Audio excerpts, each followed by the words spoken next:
Hello नमस्कार. आज माझ्या अँटी इन्फ्लॅमेटरी डाएटचा डे 8. कूर्ग आणि वायनाडच्या सहलीची तयारी एका बाजूला आणि डाएट दुसरीकडे अशी सध्या माझी लगबग सुरू आहे.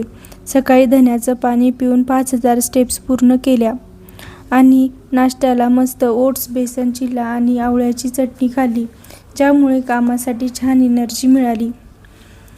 आज गॅस मिळाला, पण पुढे काही कारणास्तव गॅसची अडचण येऊ शकते. त्यामुळे आम्ही आज सगळा स्वयंपाक इंडक्शनवर बनवला. सवय व्हावी यासाठी आम्ही सगळा स्वयंपाक इंडक्शनवरच बनवला. दुपारच्या जेवणात कांद्याच्या पातीची भाजी, मसूर वरण, ज्वारीची भाकरी आणि कोशिंबीर असा बेत होता. आमचं इथे गॅस कार्ड नसल्यामुळे आम्हाला आतापासूनच गॅसची बचत करावी लागणार आहे. दुपारी थोडा वेळ आराम करून संध्याकाळी पुन्हा 5000 स्टेप्स पूर्ण केल्या.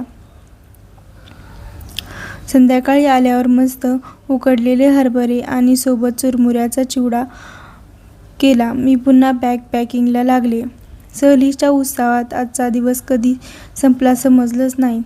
प्रवास आणि डाएट याचा मेळ तुम्हाला कसा वाटतोय कमेंट्समध्ये नक्की सांगा. मला सपोर्ट करण्यासाठी आणि माझा उत्साह वाढवण्यासाठी मला नक्की फॉलो करा. भेटूया उद्या. Bye. Stay tune for the next video.